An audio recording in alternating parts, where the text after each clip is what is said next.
Welcome to the newest season of your careers. We're 2023, January 2023, and I can tell you something. If obviously we all know the market is relatively quiet right now, but remind yourself that it is every year in January. And that's why a lot of you are taking vacations, and a lot of you are doing some of your foot soldier work in January, planting some seeds and doing some farming and things like that, because January is always a slower time. And then it gets a little bit busier in February, and it gets a little busier in March. And by April, we usually have a pretty good spring market going. So we hope that this will hold true this year. Obviously, there's a bunch of factors that have been a little extraordinarily keeping things down a little bit, but I'm confident there will still be an increase in activity for everybody as we get into the warmer weather, because every year we sit around in January and think, oh my God, there's nothing to do right now. It's so quiet. And every year the market starts to pick up. So people will figure out and analyze all the factors that are keeping the market down, and we'll want to, again, to go and buy properties and sell their properties, and just make sure you're ready when they're ready.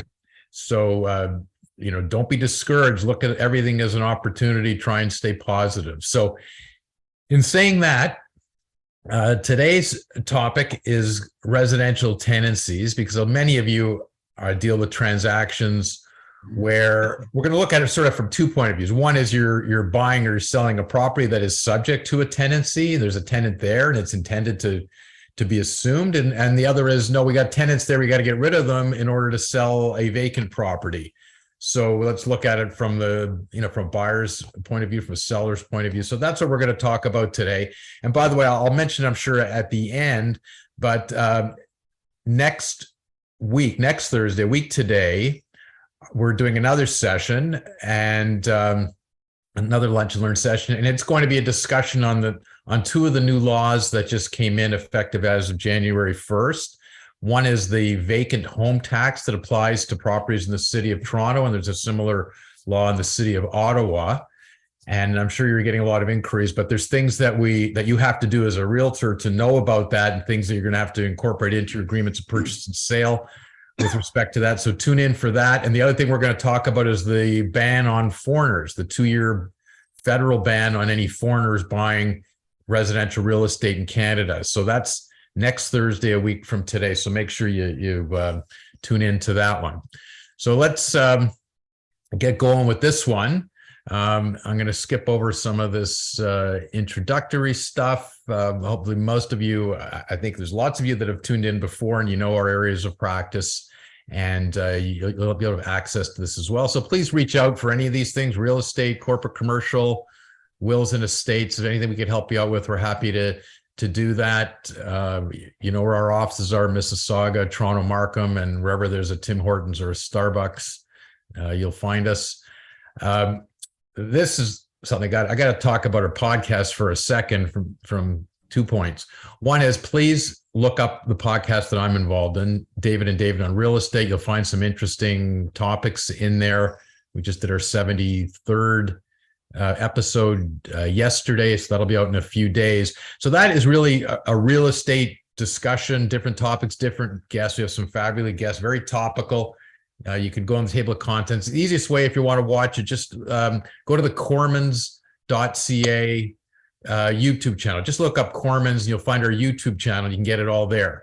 And while you're there, you're going to see a whole bunch of other information from a different podcast. This one's David and David on Real Estate. My partner, Jonathan Cohen, does a podcast called The Chosen Life.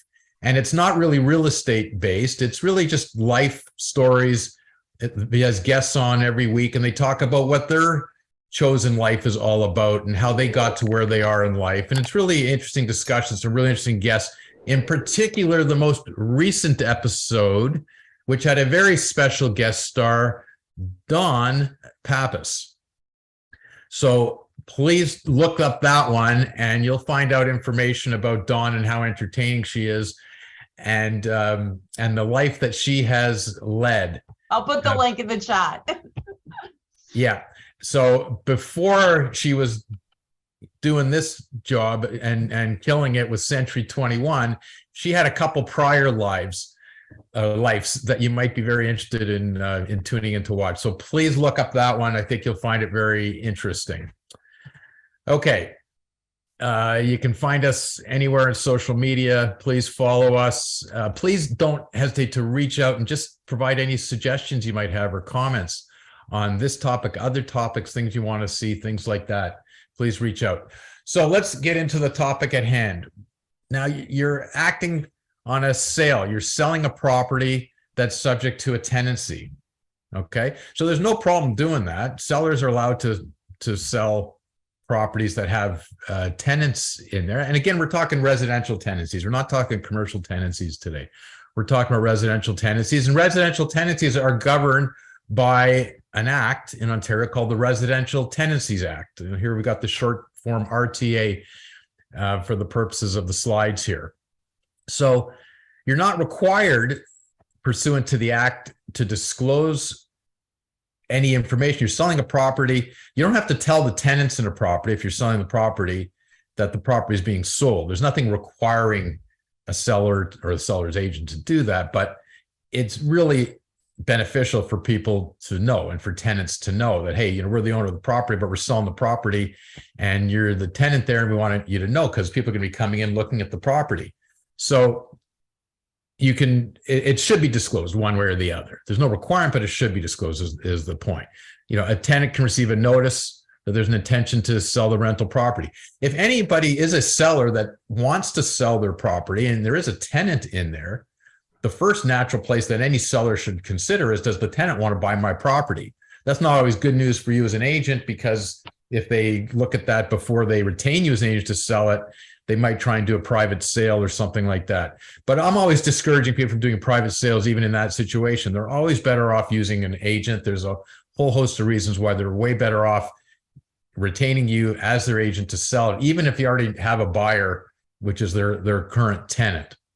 Okay, so it's still worth it, I think, to make commission, because you're still going to have to establish proper purchase price. The timing and agreement purchase sale has to be drafted. There's a whole bunch of issues that should be dealt with, and it's way better to deal with it through the normal process by using a realtor than going the private sale route. And that's something that I tell people all the time. We get approached all the time. People, can you draft a private agreement of purchase and sell for me? And my first response is, you know, like, yeah, we could if we exhaust all other options. But my advice to them is they're better off getting a realtor involved and paying a commission than paying us a fee to do it, because there's a bunch of issues that come up in the negotiation of the agreement of purchase and sale, and then issues that take you right up to the closing. And it's better to have realtors involved. So I'm 100% in support of your industry, and we don't try and do stuff privately. Now, we'll do some private stuff if it's just among family members or things like that, but we generally try to discourage it. So anyways, tenants that are living somewhere and the property to be sold, they should be told. They should be given some sort of notice. They know what's going on. And you're going to need their cooperation. So it's better to be upfront and tell your sellers to be upfront with them, because they're going to need their cooperation. There's going to be, you need to show the property. There'll be inspections. You may need them to just declutter to some extent. You might want to do some staging in there as well. So you're going to need some cooperation from a tenant. And obviously there's going to be inconveniences to a tenant, and they're not always going to be happy about it. So you got to be nice. And you should always err on the side of giving them information and disclosing to try and get their cooperation and earn their trust that way. So now, when you're marketing the property, it's very important for you to disclose details of the lease, whatever the rental income would be, when the lease starts, when it stops. Is it under a written agreement? Is it a month to month? What type of deposits? Things like that. Who's responsible for what in terms of repairs and maintenance, things like that. You know, non-disclosure gets you in more trouble than disclosure. So I would always err on that side. Now let's look at a couple different scenarios. The first one is the buyer is going to be assuming the lease. The tenant is not going to be leaving, and the tenancy is not up, and the property is being sold subject to the tenancy, and you need that whoever the potential buyer is going to be has to assume the existing tenant. So it's got to be made very clear in your agreement of purchase and sale that the seller will not be providing vacant possession on closing, and the buyer is going to assume the existing lease on closing. Okay. Now, a couple points here. In your standard form, ARIA form agreement of purchase and sale, in the paragraph that says when the closing date, like this transaction, be completed on January 12, 2023, it'll say upon closing, vacant possession will be provided to the buyer unless it's otherwise stated somewhere in the agreement of purchase and sale. And I'm just paraphrasing, but that's basically what it says. The standard printed form says vacant possession is going to be provided. So if that's not the case, you've got to make it really clear somewhere else in the agreement in a clause that it's not going to be vacant possession. It's going to be subject to a tenancy. The buyer is assuming the existing tenant and the existing lease. So just be very careful with that. And I put in here that ideally a copy of the lease should be attached to the agreement of purchase and sale. The point is here, that's not always practical. And I realize that because you don't want to necessarily hand everybody a copy of the lease when you have multiple potential buyers putting an offer in. But at the very least, the essential terms of the lease should be incorporated into the body of the agreement of purchase and sale. Okay, you don't have to give the name of the tenant, but the amount of the rent and amount of deposits and whether it's a written tenancy and the expiry date or whether it's month to month, whatever the actual details are, should be incorporated right into the body of the lease, because that's what you're asking them to buy. And so they're entitled to that information. We want to be upfront with that. Now, the other scenario is you're selling the property that's supposed to be vacant possession.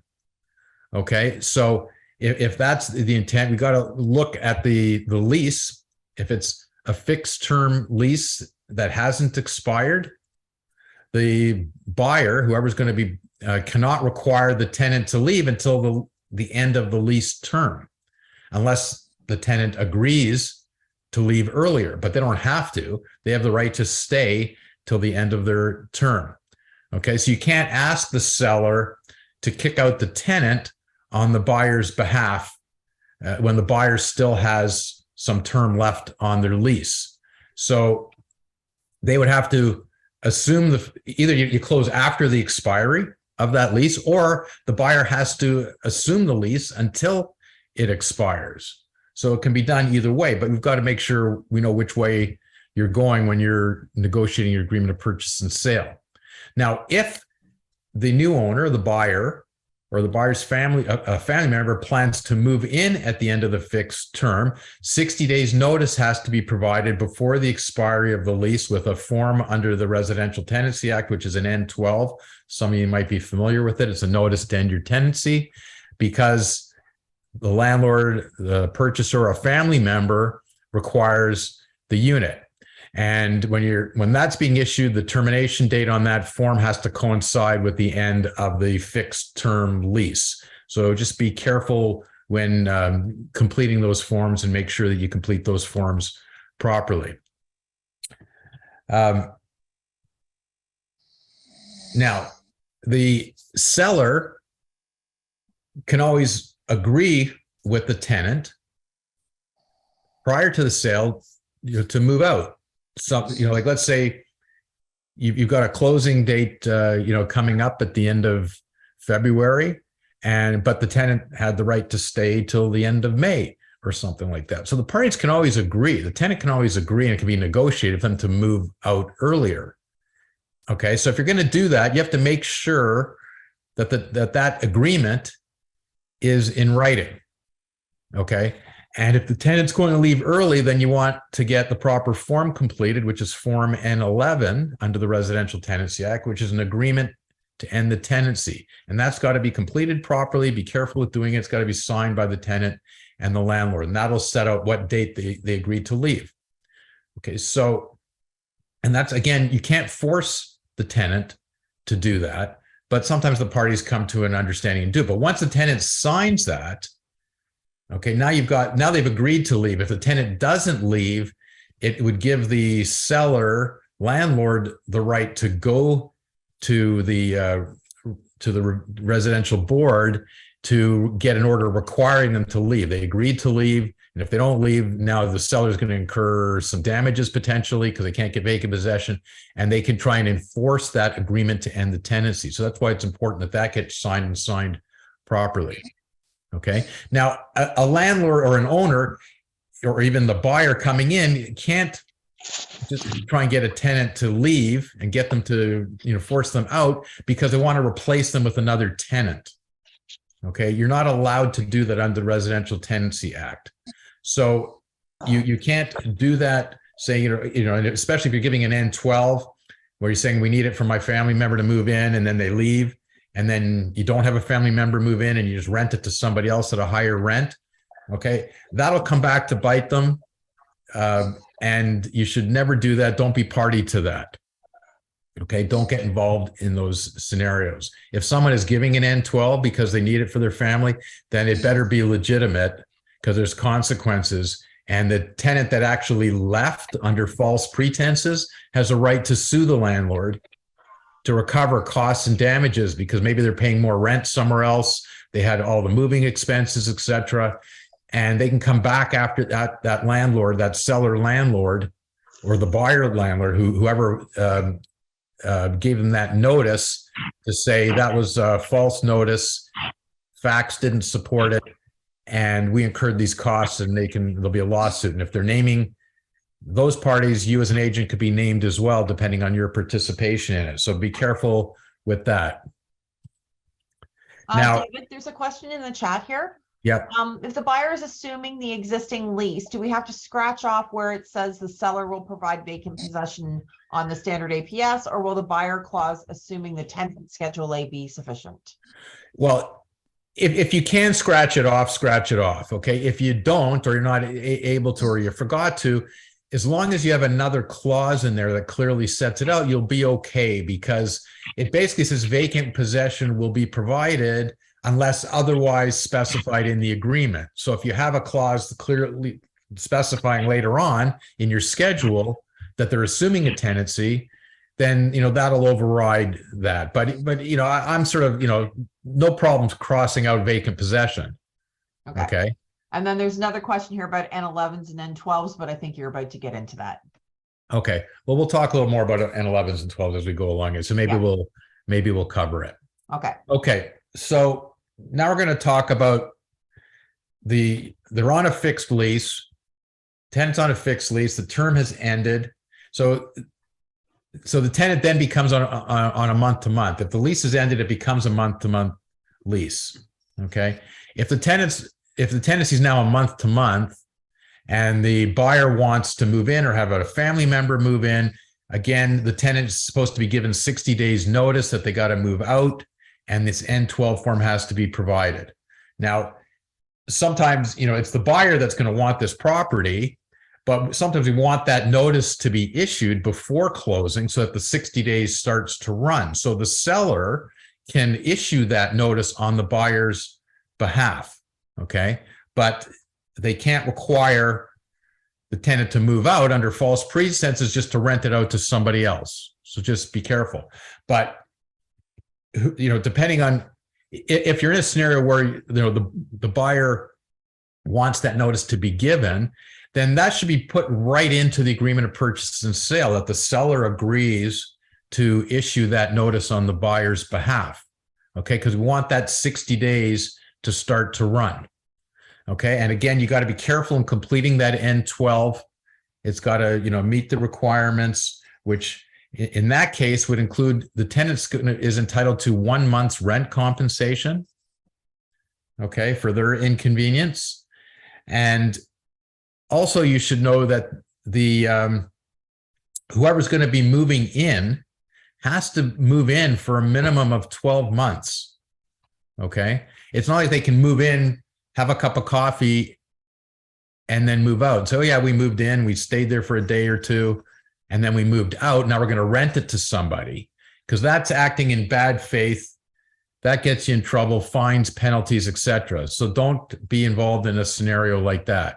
If a buyer or if it's just a seller that owns a property and decides they really want to move in, or a family member wants to move in, a current owner wants to move in, and they're giving an N12 notice, they have to do it properly. They have to be acting in good faith, and it has to be legit that someone's moving in, and they got to move in for a minimum of 12 months. Okay. After that 12 months, if they move out, and the property can be rented to somebody again, but it's got to be legit. And the tenant that got booted out always has the right to come back. And a lot of times they're going to be watching that property and see who's living there, because it was really inconvenient for them to leave early, and it was expensive for them to leave, and they had better rent there than wherever they had to move to, and they incurred all these moving costs, etc. So just be careful when you're dealing with that or advising clients on that. Now, some potential issues for sellers of tenanted properties. Most common issues arise when the seller provides the notice to the tenant and the tenant refuses to vacate the property by the closing date. So this sort of happens, the buyer or a family member wants to move in, so the seller's giving this N12, giving them a 60 days notice. Okay, the seller's agreed in the agreement of purchase and sale to provide vacant possession to the buyer, and then the notice has been issued. And so everything's been done properly and on good faith, notice has been given, but the seller just refuses to leave. So what do? Well, my first answer is you better call Saul. For those of you that watch the show, don't call me, because we don't, I should just disclose this too. We're involved all the time at our firm on doing some of the things, getting involved in the things we're talking about here in terms of closing transactions subject to tenancies, etc., whether tenants staying, tenants leaving, whatever. We're obviously doing those transactions. What my firm is not doing is going in front of the landlord and tenant board on applications, whether the N11 was issued properly, or the N12 was issued properly, everything was done properly, tenants not leaving. Somebody has to go in front of the board for these hearings. Most of the time, the system has been set up that landlords and tenants can go there without lawyers, just like the small claims court system. More often, they're better served if they have some representation, but it's usually a paralegal that specializes in that should be providing them with advice and going with them. There aren't too many lawyers that do that, because it's, quite frankly, it's hard to make a living doing that. It's hard to charge enough fees, and there's not a lot of litigation lawyers that do that. You might find the odd one that'll do that a little bit or do it as a favor for somebody. Most of this industry has become something that paralegals do, and they're there all the time, and they understand the system, and they know all the players, and we would always recommend and we refer people to use their services as opposed to a lawyer. To pay a lawyer an hourly rate of $500 an hour or $800 an hour or something like, doesn't usually make sense at all. So there aren't too many lawyers that do it, but paralegals do it all the time. So it's a question of finding the right paralegal to help process it if you get into those situations. So just a matter of disclosure, like that's what I'm saying. You're not calling me if the tenant refuses to leave the property. You're calling me if I'm on the transaction. I'm going to be dealing with the other side of the transaction, and the lawyer on the other side, because we got a problem we got to deal with. But our firm is not, the point I'm trying to make long-windedly is our firm is not going in front of the landlord and tenant board to try and get an order to get the tenant out, but somebody else will be, and will be involved in the process. We'll help you get, and your client get, a paralegal that would do that. Okay. So now the seller's got to go to landlord and tenant board, LTB, landlord tenant board, to end the tenancy and evict the tenant. Okay. It's not a fun process. You can't always get in a timely fashion. Sometimes these applications drag on. There's always a backlog, even way before COVID, and COVID created other issues, but there's always a backlog. And it's always a bit of a kangaroo court. You never know for sure what decision you're going to get. Even if you gave all your notices timely and everything was completed properly, a lot of times the landlord tenant board leans towards the tenant, and if it's the middle of winter, they're going to give the tenant some opportunity to stay longer than they should a lot of times before they actually throw them out on the street. So it's a bit of a kangaroo court. You never know what you're going to get, but you have to start the process. You have no other alternative if the tenant's refusing to leave. Okay. And there's nowhere else to go. You, under the Residential Tenancy Act, you have to go in front of the Landlord and Tenant Board. They're the ones with authority to evict out a tenant. So they got to get an order has to be issued that goes to a sheriff, and the sheriff's got to enforce that order and evict the tenant. So you got to go through this process, and there's a bit of uncertainty and unknown in terms of timing, etc. So that creates a risk on the residential transaction itself. Are we going to get the tenant out in time? Because if we don't, we're supposed to provide vacant possession, and we can't, then the seller is going to be in default in the agreement of purchase and sale because we can't provide vacant possession on closing days. So it creates an issue.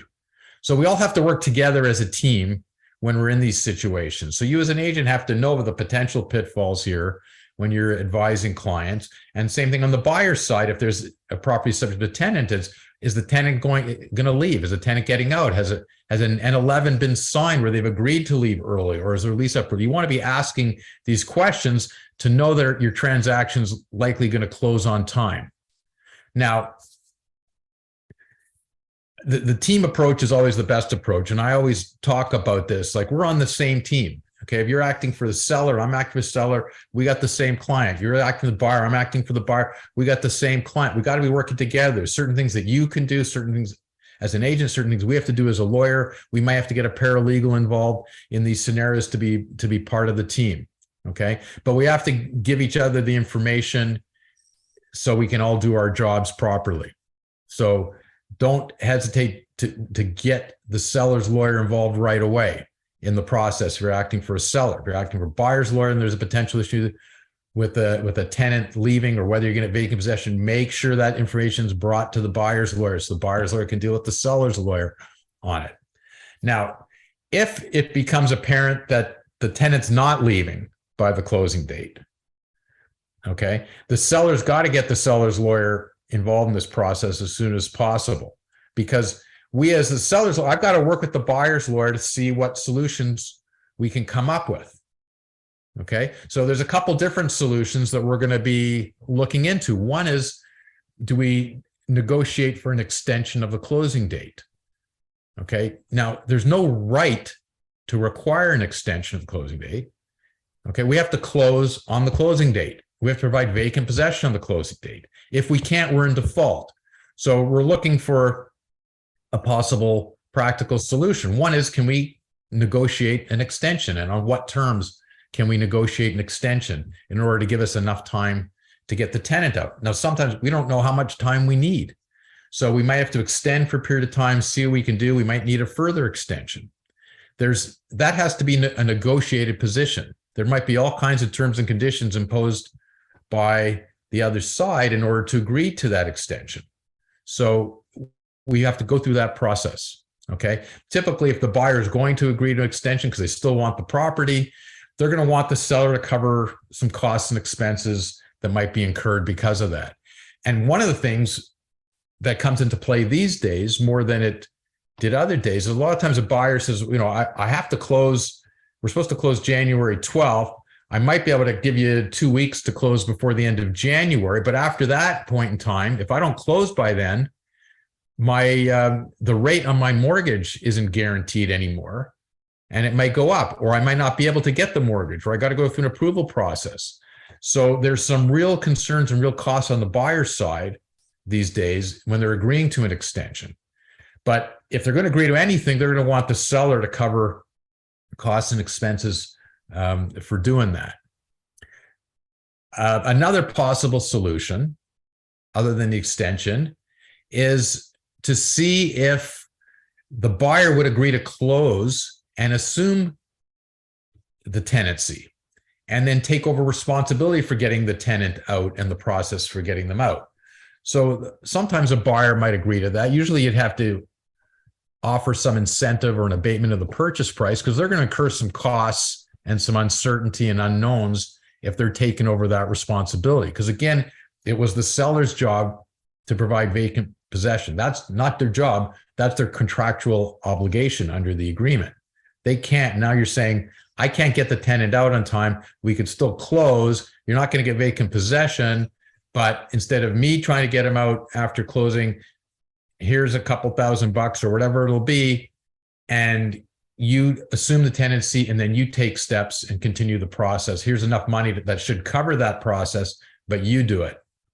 And at least that way you get a closing. So that's another possible solution. Okay.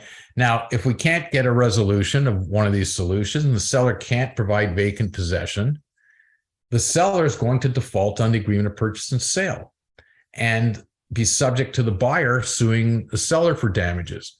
Now, a lot of times we're on the other side of these things. Most of the times these days we got buyers not able to close and the sellers are suing them. But this, when you have a tenanted property like this is one of these scenarios where it works the other way. It's the seller that can't close, and the seller can't comply with their agreement. They can't provide vacant possession. So now the buyer is incurring damages because the buyer was intending to move in on January 12th, and now they can't. And now the buyer is stuck without a place to live, or the buyer has to incur costs to put their stuff in storage, to rent somewhere, to get a short-term accommodation or something like that. So, and if the agreement falls apart completely, the buyer's got to go buy another property, and maybe the values have gone up and they got to spend more money to buy a similar property, and the mortgage rates have gone up. So there's all kinds of damages that a buyer potentially could incur because the seller can't provide vacant possession. Okay. That is why, bottom line, any seller who's a landlord should always get the lawyer involved before listing the property. You know, obviously they should be having discussions with you as the agent, but it's good to walk through the process with the seller's lawyer too, to say, you know, to see what, what the option scenarios are, because you don't want to get stuck in a bad place when you can't get rid of a tenant. You thought you were able to provide vacant possession on closing, and it turns out that you can't. So let's talk about now, we'll switch it a little bit, and we're going to the other scenario where you're buying a property with a tenant and you're going to be assuming the tenant. Okay, so this is now someone is going to be buying a property, not to kick out the tenant, not to require it for their own family, but they're buying it. They know there's a tenant and they're buying it as an investment. Okay, so they're buying this property. They know there's a tenant. There's income they want from that tenant. So they're buying a property subject to a tenancy. So obviously any buyer is going to want to make sure that they have all the details before they're going to agree to anything. So the details of the leases should be disclosed. If you can attach a copy, great. If not, the reluctance to attach a copy is really only because the name of the tenant shouldn't necessarily be disclosed until there's a firm deal. But you could always provide a redacted copy or just cross out the name of it. Or it might be, once the agreement is signed, then a true copy of the lease has to be provided to the buyer. Any buyer is going to want to see and have their lawyer review the actual lease and see what it says. But make sure that the lease details at least are in the agreement of purchase and sale, and make sure that it's consistent with the actual terms of the lease. Don't leave stuff out that should be in there. Okay, always err on the side of disclosing everything than under disclosing and saying, oh, you didn't tell us about that. We didn't know that the landlord is responsible for all the utility costs and for snow plowing. We thought the tenant was going to be paying for that. So now, so you didn't disclose that, because that doesn't put the seller in a good position. So just be careful what you're doing. So always err on the side of disclosing more as opposed to less. Now, when you're drafting an agreement of purchase and sale like this, if you're acting for the buyer, there's certain things you're going to want to be in there. Okay, you want the seller to provide on or before closing certain documents. Okay, and we're going to need these as closing documents. If we don't put these things into the agreement of purchase and sale, then we can't insist on them as part of the closing process.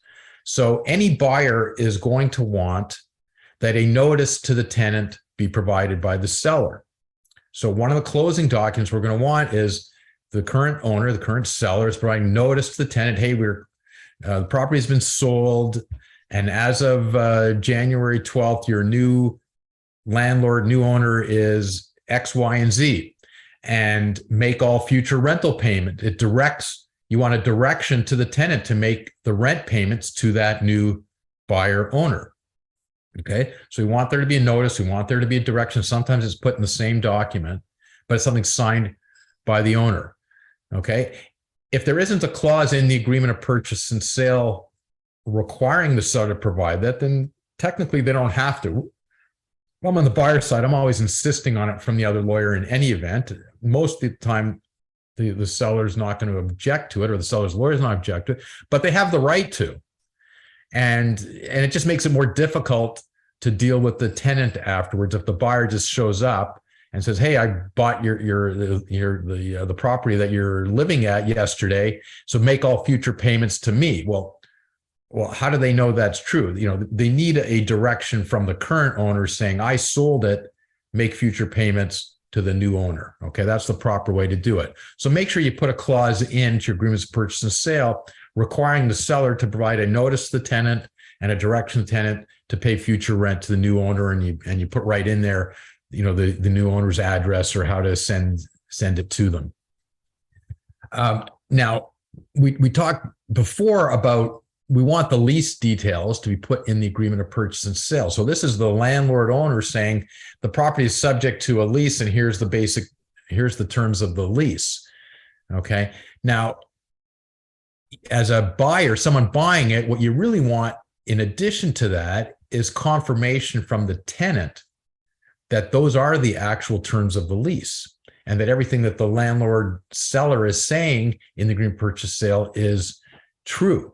So the way to get that is by way of a document called a tenant acknowledgement or an estoppel certificate, which is the same thing, does the same purpose.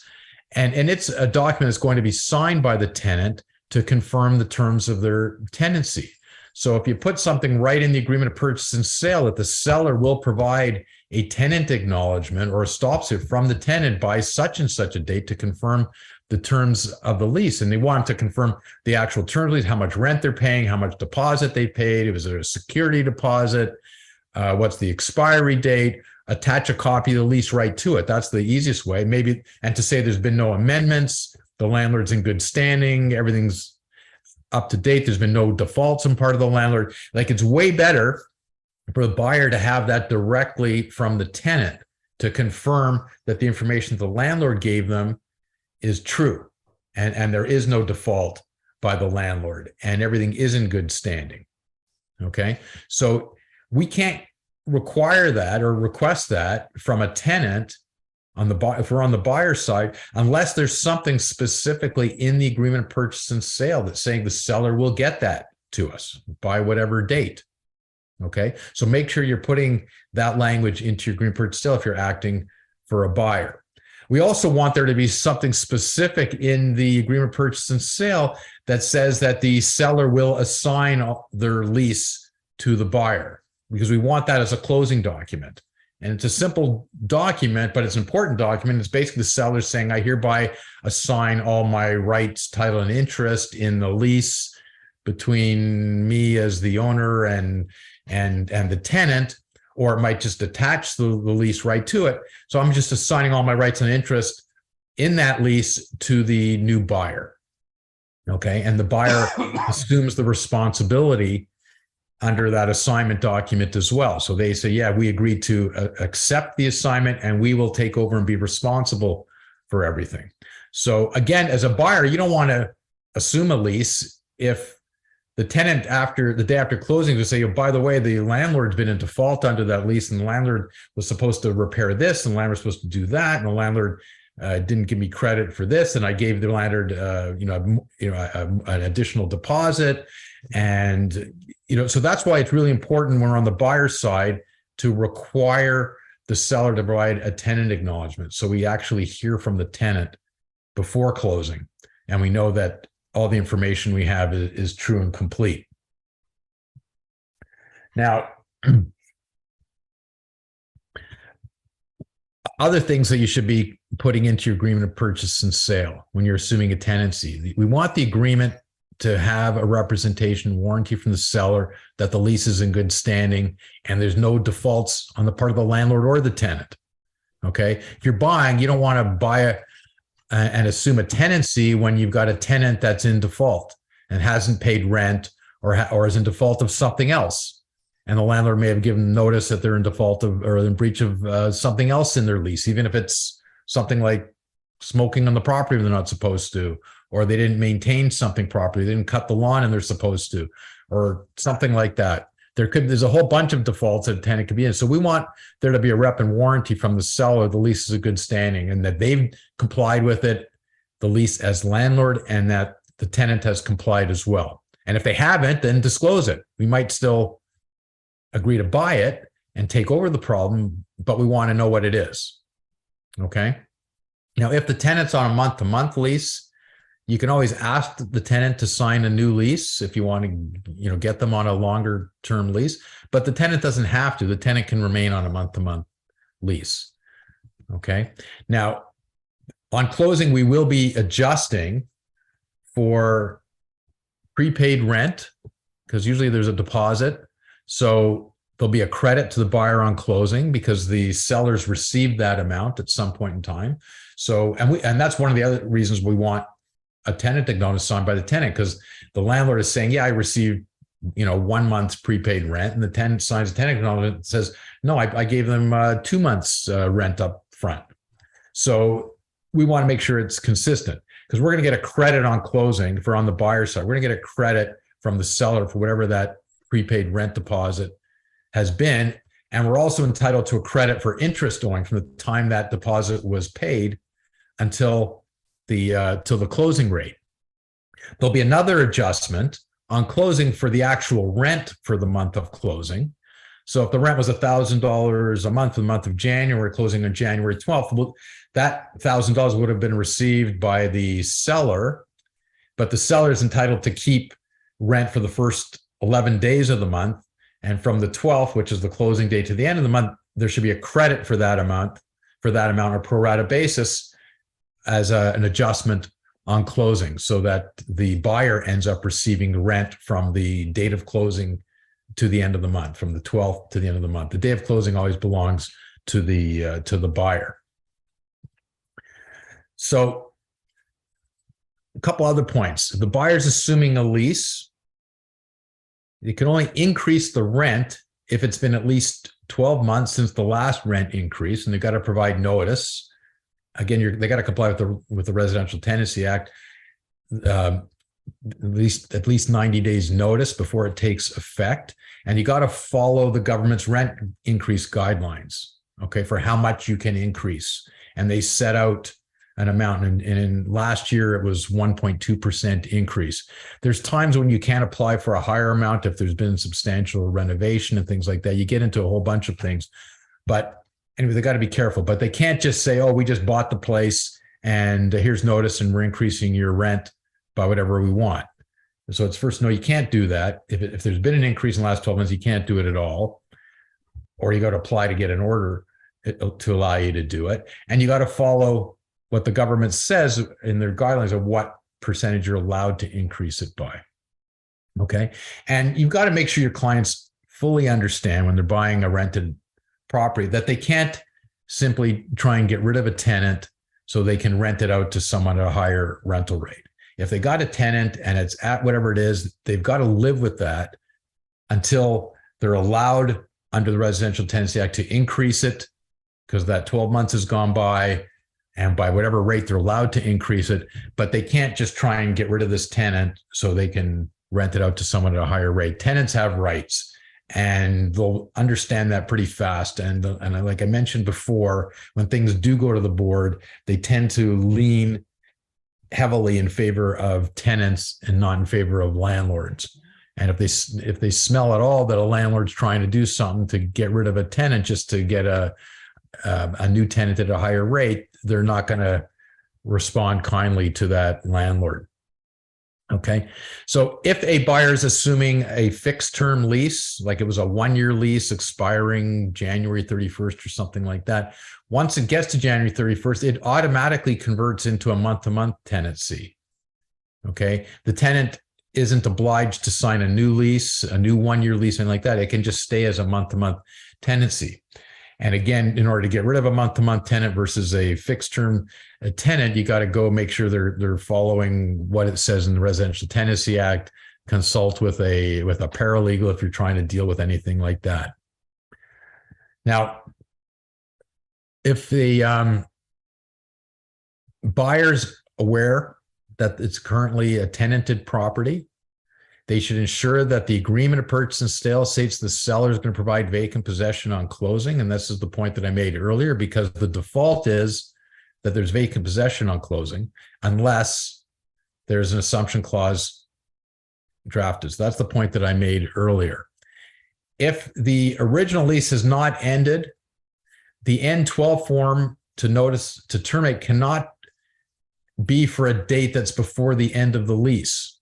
Okay, you can't kick them out earlier by using an N12. That the N12 again is the form that a family member wants to use or the buyer wants to use it, but you can't choose a date to give them so they leave, prior to when they were supposed to leave at the end of their term, and you got to make sure they got 60 days notice. So you should inquire with the seller before signing the agreement whether the lease is the original lease or is it converted to a month-to-month, because that determines the date and how you approach the dates of when you can actually get a tenant out. Okay. If the tenant's on a month-to-month, you can ask the seller to provide the 60 days notice on their behalf using the N12 form. But I'm saying by ask, it really should be something that's in the agreement of purchase and sale. The seller agrees. There's a clause right in that they agree to provide that notice on behalf of the seller. Otherwise, you can only ask and they can say no. Okay, if it's in the agreement and you want them to do it, then they can do that. So the point I made earlier, I'm going to repeat it here again. The AREA form says vacant possession on closing. Spell it out if it's supposed to be otherwise. Specify that the buyer or family member will be occupying intends to occupy the property on closing, requiring the seller to provide the tenant with the N12 notice. Okay. But now you got a seller agreeing to provide it. The clause should also say that the seller will provide a copy and confirm that they've provided that notice. And because you might need that, because you may have to enforce that notice and you need to have that. So you want to put that right into your agreement of purchase and sale. Okay. If the closing date is less or sooner than the notice required by law, the buyer ends up requiring to assume the tenant until the end of the notice period. Okay, if we can't get the can't get the tenant out, then the buyer's got to assume the tenancy. So if the tenant's already provided the notice to the seller that the tenant is leaving, the buyer should determine the exact date tenant is leaving and set the closing date so as to avoid having to assume the tenancy. Okay, so information in advance before you sign firm dates and agreement purchase sale is really important. That's the bottom line here. Okay, if that notice being provided, we want to know, because if you sign an agreement and the tenant has a right to stay beyond the closing date, then the buyer is going to be assuming that tenancy. So it's better from a buyer's point of view, if they really want vacant possession, to close after the tenant is required, after the date that the tenant is required to leave or has agreed to leave pursuant to an N11 form. Now, partially tenanted, buying a tenant partially tenanted. Sometimes we have scenarios of that all the time. Buyers assuming a tenanted part of the property, not the whole of the property. So, and this comes up sometimes in a residential house. Maybe there's a tenancy in the basement. So we're getting vacant possession of the main floor, but the basement is subject to a tenancy, or part of the house is subject to a tenancy. So make sure you're very careful in your description, your agreement purchase and sale, that you're providing vacant possession of the main floor and maybe the upstairs floor, but the basement is not going to be vacant possession. It's subject to a tenancy, and the buyer agrees to assume that tenancy. You've got to be careful in how you're drafting that and make sure you're clearly describing which part of the property is going to be vacant and which part is going to be subject to the lease. Okay. And sometimes we're doing properties where there's multi-tenants on a property too. We did one recently where there's one of these buildings, Danforth Pape area, 3 levels and a basement. There was tenants in a whole bunch of levels.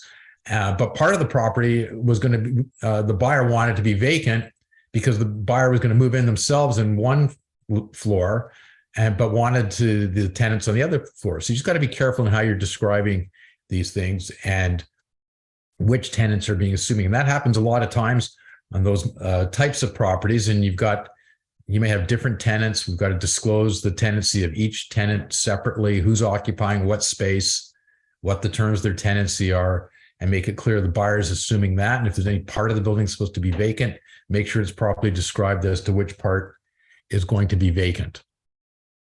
Okay. So, conclusion. Whether the seller's listing a tenanted property or the buyer is thinking of buying a tenanted property, always a good idea to consult with a legal professional who's familiar with residential tenancies before proceeding with a firm deal. And by legal professional here, I'm referring to not just lawyers like me and our firm that act on the transaction or helping to close the transaction, but sometimes we need to get a paralegal involved in these situations to take a look and help us out with it and give us some timing ideas if an application does have to go to the residential tenancy landlord tenant board to get someone out or make sure someone's complying with an N11 or an N12. So something to get them involved in the process as well. So keep that in mind. It's a team effort on these things. There's a lot of properties out there that are subject to tenancies. There's a lot of people looking to buy properties subject to tenancies because these are good investment opportunities for them.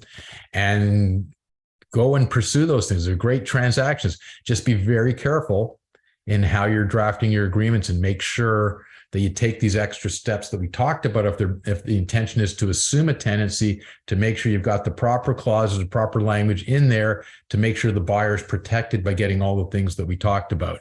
And if you're on the other side and it's supposed to be vacant possession, we got to make sure we know how we're going to get to vacant possession, because we have to look at the tenancy situation, see what it is. Is it a month to month? Is it a fixed term? What is the buyer really require vacancy for their own purposes or a family member, or is this just a scheme to try and get someone out? Be careful in those situations as well.